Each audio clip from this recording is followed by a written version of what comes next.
Hello everyone, my name is Saqib Ali. आप देख रहे हैं my YouTube channel Saqib Ali. Channel पर नए हो तो चैनल को सब्सक्राइब करें, वीडियो को लाइक करें, कमेंट करें, शेयर करें। आज की वीडियो में हम बात करने वाले हैं cell. What is cell, cell क्या है, सेल के फंक्शंस क्या हैं, सेल के ऑर्गेनिज्म क्या है, सेल का स्ट्रक्चर क्या है, इस सब चीज़ के बारे में आज हम डिस्कस करेंगे। तो चलो स्टार्ट करते हैं। सेल क्या है, तो सबसे पहले आप लोगों को बता चलूँ कि सेल है क्या। तो जैसे कि हम एक एग्जाम्पल के थ्रू लेकर चलते हैं। हम बनाते हैं आपका कोई आपको बिल्डिंग तैयार करनी है, किसी को भी बिल्डिंग तैयार करनी है। तो बिल्डिंग तैयार करने के लिए सबसे पहले आपको ईंट चाहिए। ईंट के बाद में क्या चाहिए आपको, ईंट के बाद में आप जब ईंटों को मिलाओगे तो एक दीवार बनेगी। फिर दीवार के बाद में कई दीवारों को एक साथ मिलाओगे एक कमरा बनेगा। फिर ऐसे कई कमरों को एक साथ मिलाओगे तो एक फ्लोर आपका तैयार हो जाएगा। फिर जब कई फ्लोरों को आप एक साथ मिलाओगे तो जब जाकर आपकी एक बिल्डिंग तैयार होगी। उसी प्रकार से हमारी सेल भी क्या है, जिस प्रकार से सबसे पहले बिल्डिंग बनाने के लिए हमें ईंट की ज़रूरत होती है, उसी प्रकार से एक बॉडी, एक शरीर को बनाने के लिए हमें सबसे पहले ईंट की ज़रूरत पड़ती, उसकी सेल की ज़रूरत पड़ेगी। तो अब सेल क्या है, तो सेल क्या है, हमारी बॉडी की सबसे स्ट्रक्चरल और फंक्शन यूनिट और सबसे स्मॉल यूनिट होती है सेल। बॉडी को बनाने के लिए, किसी भी ऑर्गेनिज्म की बॉडी को बनाने के लिए सेल की बहुत ज़्यादा ज़रूरत होती है। सबसे पहली यूनिट सेल होती है। तो हम बात करेंगे सबसे पहले कि सेल का महत्वपूर्ण क्या है, सेल की क्या विशेषताएं हैं, एक बॉडी कैसे बनती है प्रॉपर। तो सबसे पहले हमें बॉडी बनाने के लिए सेल चाहिए। देन जब एक सेल मिल जाएगी तो सेल का ग्रुप ऑफ सेल्स मिलकर एक टिश्यू बनाते हैं जिसको हम ऊतक बोलते हैं।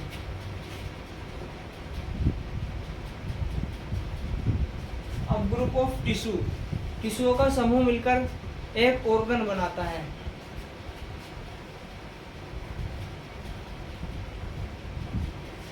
अब ग्रुप ऑफ ऑर्गन्स यानी कि ऑर्गनों का समूह मिलकर, अंगों का समूह मिलकर एक ऑर्गन सिस्टम बनाता है।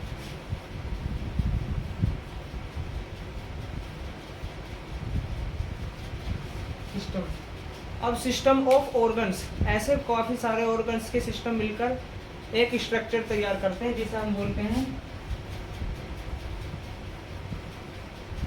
बॉडी।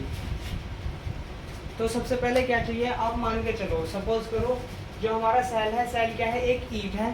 जब हमने कई सारी ईंटों को एक साथ मिलाया तो क्या बना, एक दीवार। तो क्या तैयार हो रहा है, जब खूब सारी सेल को मिलाएंगे तो क्या बनी, एक टिश्यू। और जब कई सारी दीवारों को एक साथ मिलाएंगे तो क्या बनेगा, एक कमरा। जब हमने काफी सारे टिश्यू एक साथ मिलाए तो क्या बना है, ऑर्गन। जब कई सारे कमरों को एक साथ मिलाओगे तो एक फ्लोर तैयार हो जाएगा। तो जब हमने कई सारे ऑर्गन को एक साथ मिलाया तो क्या बन गया, एक ऑर्गन सिस्टम, एक फ्लोर तैयार हो गया। अब एक फ्लोर से तो बिल्डिंग बनेगी नहीं, तो बिल्डिंग बनाने के लिए क्या चाहिए आपको, बहुत सारे रूम्स चाहिए ना, फ्लोर भी कई चाहिए, 1 2 3, first floor, second, third floor. तो इसी वजह से हम क्या बनाएंगे, ऑर्गन सिस्टम। कई सारे ऑर्गन सिस्टम मिलकर, ग्रुप ऑफ ऑर्गन सिस्टम मिलकर क्या बनाते हैं, बॉडी। और ये बॉडी आपकी कंप्लीटली बन जाती है एक बिल्डिंग। तो इस तरह से हमारी सेल सबसे पहले क्या बनेगी, सेल। फिर सेल के ग्रुप, ये हमारी एक सेल है। अब सेल्स के ग्रुप मिले, ग्रुप ऑफ सेल्स मिली तो क्या बन गया, एक टिश्यू बन गया। अब ग्रुप ऑफ टिश्यू मिले, अब ग्रुप ऑफ टिश्यू मिले तो क्या बन गया, एक ऑर्गन। अब यहाँ पे क्या मिले, आपके ऑर्गन सिस्टम बनेगा। अब ऑर्गन सिस्टम जब कई सारे मिलेंगे तो आपकी एक प्रॉपरली बॉडी स्ट्रक्चर तैयार हो जाएगा। तो अब हम कुछ और सेल के बारे में जानने वाले हैं, आइए देखते हैं क्या है। तो cell is the smallest structural functional unit of the body. Cell क्या है, cell is the smallest, cell बहुत स्मॉल है, स्ट्रक्चरल है, फंक्शनल है, यूनिट ऑफ द सेल। यानी कि सेल क्या है, बॉडी की smallest structural and functional unit है। Second, cell are unable to see naked eyes, यानी कि सेल्स को देखने के लिए हम अपनी नेकेड आइज के द्वारा सेल्स को नहीं देखा जा सकता। It is visible by microscope, इसको देखने के लिए हमें माइक्रोस्कोप की ज़रूरत होती है। Study of cell is cytology, यानी कि जब हम सेल के बारे में जानते हैं, सेल के बारे में पढ़ते हैं, उसकी स्टडी करते हैं तो उसको साइटोलॉजी बोलते हैं। It is microscopic in size, यानी कि इसका माइक्रोस्कोप में कितना साइज है। तो माइक्रोस्कोप में ये 2 से लेकर 100 मिलीमीटर तक की हो सकती हैं। उसके बाद में the body is composed of billions of cells that vary in size and shape, यानी कि एक बॉडी बिलियन सेल्स से जाकर कंपोज होती है, बनती है। That vary in size and shaped, और इन सभी सेल्स का यानी कि एक बॉडी में जो है हमारी, वो बॉडी में आपको मिलियंस ऑफ सेल्स चाहिए पूरी कंपोज करने के लिए, और उसमें भी आपको वेरी साइज इन शेप। हमारी इस बॉडी के अंदर बिलियनों से सेल्स हैं, बिलियनों से सेल्स हैं, तो उन सेल्स की सभी की साइज और शेप भी अलग अलग होगा। जैसे आप समझ सकते हो, हम बात करें लाइक मैं देता हूँ कि आपकी longest cell of the body कौन सी होगी, तो क्या होगी, नर्वस सिस्टम की जो आपकी सेल्स है ना, तंत्रिका तंत्र बोलते हैं जिसको, तो उसकी सेल्स आपकी लॉन्गेस्ट सेल्स होती है। तो सभी का शेप क्या होगा, और आप आरबीसी बोल लो तो वो होगी ओवल शेप की होगी। तो सभी का शेप क्या होगा, अलग अलग होगा, और आकार भी अलग अलग होगा। रॉबर्ट हुक डिस्कवर्ड सेल्स इन 1665, तो 1665 में वैज्ञानिक रॉबर्ट हुक ने सेल्स को डिस्कवर किया था, उन्होंने इसके बारे में समझाया था। तो इसमें आपको क्या क्या करना है, एक तो हम इसको आंखों से नहीं देख सकते, और इसको देखने के लिए माइक्रोस्कोप की जरूरत होती है। सेल की स्टडी को साइटोलॉजी कहते हैं। इसका माइक्रोमीटर में कितना वो हो सकता है, तो 2 से लेकर 100 म्यू तक हो सकता है। बिलियंस ऑफ सेल्स हमारी बॉडी के अंदर होती हैं, और इन सभी के साइज और शेप अलग अलग होती है। और वैज्ञानिक रॉबर्ट हुक ने सेल को डिस्कवर्ड 1665 में किया था। यहाँ से आपको क्वेश्चन बन सकता है, एमसीक्यू में 1 नंबर में क्वेश्चन पूछते हैं कि सेल को डिस्कवर किसने किया और कौन से सन में किया। बोल देंगे कि रॉबर्ट हुक को रॉबर्ट हुक ने सेल्स को कर दिया, आपको कई ऑप्शन दिए जाएंगे, तो राइट ऑप्शन आपका है वो 1665। सेल के बारे में हमने डिस्कस करा। अब हम बात करने वाले हैं स्ट्रक्चर ऑफ द सेल, कि सेल का स्ट्रक्चर क्या है, सेल किस किस चीज़ से मिलकर बनी है। तो न्यूक्लियस से मिलकर बनी है, nucleus, ribosome, endoplasmic reticulum, Golgi body को गोल्जी काई भी बोलते हैं, mitochondria, lysosome, cytoplasm, cell membrane, इन सब पार्ट से मिलकर हमारी सेल्स बनती है। क्योंकि एक एक पार्ट को हम अलग से मैं एक्सप्लेन करूँगा, तो आप देखते जाइए, सुनते जाइए, समझते जाइए। सबसे पहले हम फर्स्टली बात करने वाले हैं राइबोसोम के। राइबोसोम क्या है, तो हम बात करने वाले ribosome formation done in cell nucleus, it is made up by associated RNA and protein. Ribosome का formation done in cell nucleus, यानी कि राइबोसोम जो बनता है वो सेल के न्यूक्लियस में इसका फॉर्मेशन होता है। It is made up by associated RNA and protein, और यह बनता है associated RNA and protein. Associated मतलब जुड़ना, तो ये आरएनए और प्रोटीन के जुड़ने पर बनता है। और बनता कहाँ है, इसका फॉर्मेशन होता है done in cell nucleolus, cell के न्यूक्लियोलस में राइबोसोम का फॉर्मेशन होता है, बनता किस किस चीज से मिलकर है, आरएनए और प्रोटीन से।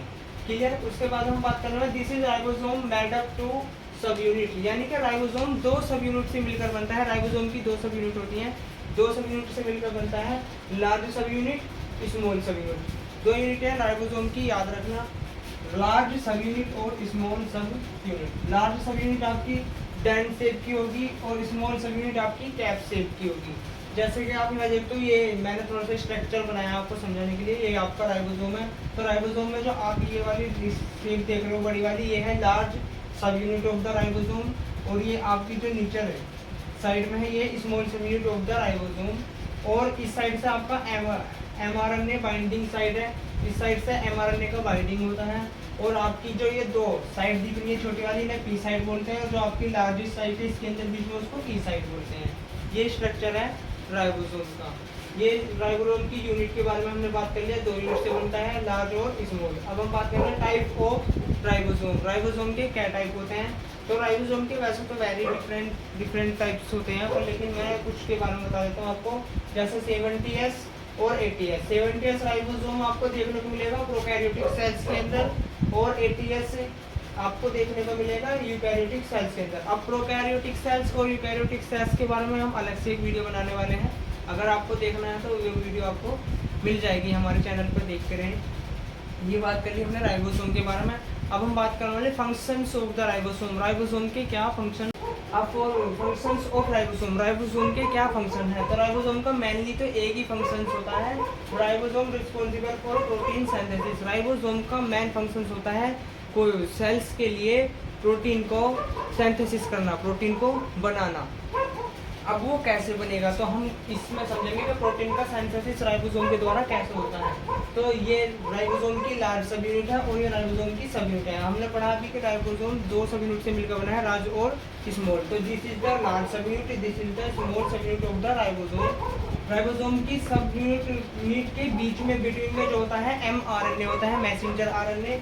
और ये आपको दिख रहा होगा एक टीआरएनए अमीनो एसिड को लेकर आता है, ट्रांसफर आरएनए उसको इसीलिए बोला जाता है। और एमआरएनए के पास, अब एमआरएनए के पास आने के बाद एमआरएनए उसको सिग्नल देता है, मैसेज देता है इन सब यूनिट को कि उसका प्रोटीन का सिंथेसिस किया जाए।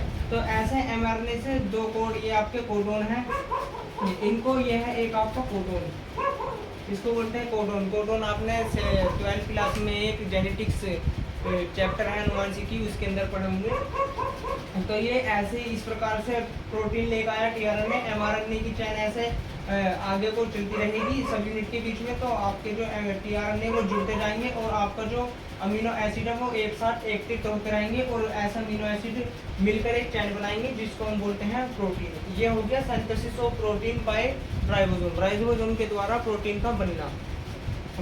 आई होप आप सबको समझ में आ चुका होगा। अब हम बात करने वाले हैं एंडोप्लाज्मिक रेटिकुलम। एंडोप्लाज्मिक रेटिकुलम क्या है? तो endoplasmic reticulum developed from outer membrane of nucleus. Endoplasmic reticulum nucleus की, जो आपका न्यूक्लियस है सेल्स का, उसकी आउटर लेयर से बनता है, उसकी आउटर लेयर से अटैच होता है endoplasmic reticulum. Types of endoplasmic reticulum. अब एंडोप्लाज्मिक रेटिकुलम्स के टाइप क्या है? एंडोप्लाज्मिक रेटिकुलम दो प्रकार के होते हैं, RER और HER। RER का मतलब है रफ एंडोप्लाज्मिक रेटिकुलम, जिसको रफ एंडोप्लाज्मिक रेटिकुलम बोलते हैं, और HER का मतलब है स्मूथ एंडोप्लाज्मिक रेटिकुलम। अब रफ और स्मूथ के अंदर क्या डिफरेंस है इनके बिटवीन में? इनके बीच में यह डिफरेंस है, जो आपका रफ एंडोप्लाज्मिक रेटिकुलम है उस पर थोड़े थोड़े दाने टाइप की स्ट्रक्चर होगी, तो थोड़ा वो देखने में भी आपको रफ सा लगेगा, तो इसलिए उसको रफ एंडोप्लाज्मिक रेटिकुलम। एक होता है स्मूथ, जो स्मूथली होगा बहुत ज़्यादा, उसको बोलते हैं स्मूथ एंडोप्लाज्मिक रेटिकुलम। और सबसे मेन जो आपका इसमें होता है वो होता है प्रोटीन का सिंथेसिस राइबोसोम के द्वारा। आई होप कि आप सबको समझ में आ चुका है, मैंने स्ट्रक्चर के द्वारा समझाया है आपको कि राइबोसोम किस तरह से प्रोटीन का सिंथेसिस करते हैं। अब हम बात करने वाले हैं गोल्जी बॉडी। अब हम बात करेंगे कि गोल्जी बॉडी क्या है। अब इसको गोल्जी बॉडी को गोल्जी काई भी बोलते हैं। तो Golgi body is just attach to endoplasmic reticulum. Golgi body attach होती है एंडोप्लाज्मिक रेटिकुलम से। Golgi body take vesicle and glorify to packet a protein. Golgi body क्या करते हैं, जो आपका एंडोप्लाज्मिक रेटिकुलम ने प्रोटीन बनाया है, एंडोप्लाज्मिक रेटिकुलम ने प्रोटीन का सिंथेसाइज करा वेसिकल के रूप में। अब एंडोप्लाज्मिक रेटिकुलम से जुड़ी हुई है गोल्जी बॉडी, तो गोल्जी बॉडी क्या करेगी, उसे टैग करेगी, ले लेगी वेसिकल को और उसको क्या कर देगी, मॉडिफाई कर देगी और प्रोटीन के रूप में उसको पैक कर देगी। अब लाइसोसोम आएगा। लाइसोसोम का क्या काम है? लाइसोसोम, सबसे पहले बात करेंगे लाइसोसोम होता है क्या। तो lysosome are spherical sac like structure. Lysosome spherical sac like structure होती है एक। It is developed from vesicle. अब जो गोल्जी बॉडी ने वेसिकल को लिया है एंडोप्लाज्मिक रेटिकुलम से, लाइसोसोम उसको गोल्जी बॉडी से लेगा और उसको क्या कर देगा, डेवलप कर देगा, काइमेट कर उसका डेवलप कर देगा प्रोटीन का। अब lysosome are secrete some digestive system. Lysosome कुछ डाइजेस्टिव सिस्टम का भी सीक्रेट करता है, उसको भी फॉर्मेशन करता है, लाइक जैसे कि फॉस्फेट लिपिड और ग्लूकोज। ये सारे के सारे डाइजेस्टिव एंजाइम्स जो है आपके डाइजेशन में मदद करते हैं। ये लाइसोसोम का फंक्शन होता है। अब हम बात करने वाले हैं माइटोकॉन्ड्रिया। माइटोकॉन्ड्रिया क्या है, सेल का कौन सा पार्ट है, किसे को कहते हैं? तो mitochondria is produce energy source also called power house of the cells. यानी कि माइटोकॉन्ड्रिया जो है सेल्स के लिए एनर्जी को प्रोड्यूस करता है, इसीलिए माइटोकॉन्ड्रिया को power house of the cells, cells का पावर हाउस भी कहा जाता है। इसके बाद हम बात करें mitochondria has two layers. Mitochondria की दो लेयर्स होती हैं, पहली लेयर आउटर और दूसरी इनर। आउटर लेयर लिपिड्स की बनी होती है और इनर लेयर फोल्डेड क्रिस्टेट की बनी होती है। अब हम बात करने वाले हैं न्यूक्लियस क्या है। ये आपका बस था माइटोकॉन्ड्रिया। माइटोकॉन्ड्रिया का फंक्शन भी यही है कि वो एनर्जी प्रोवाइड करता है सेल्स के लिए, इसलिए उसको power house of the cell भी बोलते हैं। अब हम बात करने हैं न्यूक्लियस के। न्यूक्लियस क्या है? सबसे पहले मैं आपको बता दूं कि न्यूक्लियस की जो सिचुएटेड है, न्यूक्लियस प्रेजेंट रहता है वो सेल्स के बिटवीन में प्रेजेंट रहता है। न्यूक्लियस अगर हम बात करें ह्यूमन सेल की, अगर हम बात करें प्लांट सेल की, तो न्यूक्लियस प्लांट सेल के सेंटर में जाकर थोड़ा आउटर लाइन जो उसकी बाहर की लाइन होती है, लाइन की साइड में, लाइन के आसपास में प्रेजेंट होता है। और हम बात करें न्यूक्लियस की, तो न्यूक्लियस क्या है? तो nucleus is spherical organelles in the cell that store DNA and coordinate the cells activity. Nucleus क्या है? तो न्यूक्लियस सर्कुलर यानी कि गोलाकार एक ऑर्गन होता है सेल्स का, जो सेल्स के बिटवीन बिल्कुल बीच में स्थित होता है, और store DNA and coordinate the cell. और ये क्या, डीएनए को, सेल्स के अंदर जो डीएनए होता है उसको स्टोर करता है, और सेल्स की सभी all activity of the cell, cell की सभी एक्टिविटी को भी कोऑर्डिनेट यानी कि कंट्रोल करता है आपका न्यूक्लियस। अब हम बात करें साइड न्यूक्लियस का साइड क्या है? Nucleus usually take up about 10 of the cells value, यानी कि सेल की जितनी भी वैल्यू है उसका 10% न्यूक्लियस होता है। अगर हम बात करें functions of the nucleus, nucleus के फंक्शन क्या हैं? तो nucleus store the cells DNA and coordinate activity. Nucleus क्या करता है? डीएनए को स्टोर करता है, और क्या करता है? सेल की सभी एक्टिविटीज़ को भी कंट्रोल करता है, उसको भी कोऑर्डिनेट करता है। अगर हम बात करें जैसे कि क्या क्या न्यूक्लियस क्या क्या एक्टिविटी को सेल की कंट्रोल करेगा, जैसे हम बात करें ग्रोथ, सेल की ग्रोथ को, और मेटाबॉलिज्म, सेल के मेटाबॉलिज्म को, प्रोटीन सिंथेसिस, जो प्रोटीन बनता है सेल्स के अंदर, अभी हमने बताया कि आपका राइबोसोम के द्वारा प्रोटीन का सिंथेसिस होता है, तो उसको भी कंट्रोल करेगा। एंड रिप्रोडक्शन, रिप्रोडक्शन को भी, उसमें भी इसका एक बहुत बड़ा मेन रोल होता है। नाउ अब हम बात करने वाले हैं plasma membrane. Plasma membrane is very important of the cell. Cell का सबसे इम्पोर्टेंट भाग होता है प्लाज्मा मेम्ब्रेन। प्लाज्मा मेम्ब्रेन क्या होता है? Plasma membrane it also called, plasma membrane it also called cell membrane. Plasma membrane को हम सेल मेम्ब्रेन भी कहते हैं। It is made of phospholipids and it is spread cell organelles. और ये क्या बनी हुई थी? ये बनी हुई थी फास्फोलिपिड की और spread cells organelles from outer environment. और ये जो सेल्स के अंदर के ऑर्गेनल्स हैं, जो सेल्स के अंदर के ऑर्गन हैं, और उन सबको आउटर इन्वायरमेंट, बाहर के वातावरण से भी सुरक्षित रखती है, बनाए रखती है। It is selectively permeable which allows selected molecules to enter in the cell. और यह करती है, कुछ सेलेक्ट करती है, ये ऐसे ऐसे कुछ मॉलिक्यूल्स को सिलेक्ट करेगी जो कि सेल्स के अंदर एंटर कर जाएंगे। तो ये ऐसा ही कि कुछ स्पेसिफिक स्पेशल जो सब्सटेंस होंगे बस उन्हीं को अलाउ करेगी सेल्स के अंदर जाने तक के लिए, अन्य उसको क्या कर देगी? वहीं के वहीं रोक देगी। बाकी सभी जो आउटर हैं या फिर harmful of the cell, cell के लिए हार्मफुल सब्सटेंस है, उसको एंट्री नहीं करने देगी प्लाज्मा मेम्ब्रेन सेल्स के अंदर। अब हम बात कर रहे हैं function of the plasma membrane. Plasma membrane के क्या क्या फंक्शन होते हैं? Provide protection to the cell. Plasma membrane का फर्स्टली जो फंक्शन है सेल की प्रोटेक्शन को प्रोवाइड करना, यानी कि जो सेल्स की प्रोटेक्शन है उसको प्रोवाइड करेगी, उसके शेप को मेंटेन करके रखेगी। Give specific shape to the cell, और सेल को एक स्पेशली शेप बना के देगी, एक शेप बनी रहेगी सेल की, एक स्पेसिफिक सेल बनेगी प्लाज्मा मेम्ब्रेन की वजह से। और it does not allow harmful substance to the enter the cell. और जो आपका प्लाज्मा मेम्ब्रेन है वो सेल के अंदर हार्मफुल सब्सटेंस को जाने से भी रोकता है, जिससे कि कोई भी हार्मफुल सब्सटेंस सेल्स के अंदर एंट्री ना कर जाए, और सेल्स के अनोदर जो सब्सटेंस हैं या अनोदर जो उसके ऑर्गन्स हैं सेल्स के, उनको कोई हार्मफुल ना हो जाए, उनको कोई हार्म ना पहुँचाए। इसलिए ये क्या करेगी? ये केवल हार्मफुल जो सब्सटेंस है उनको एंट्री नहीं करने देगी सेल के अंदर। ये हो गया आपका सेल मेम्ब्रेन, जिसको हम प्लाज्मा मेम्ब्रेन भी कहते हैं।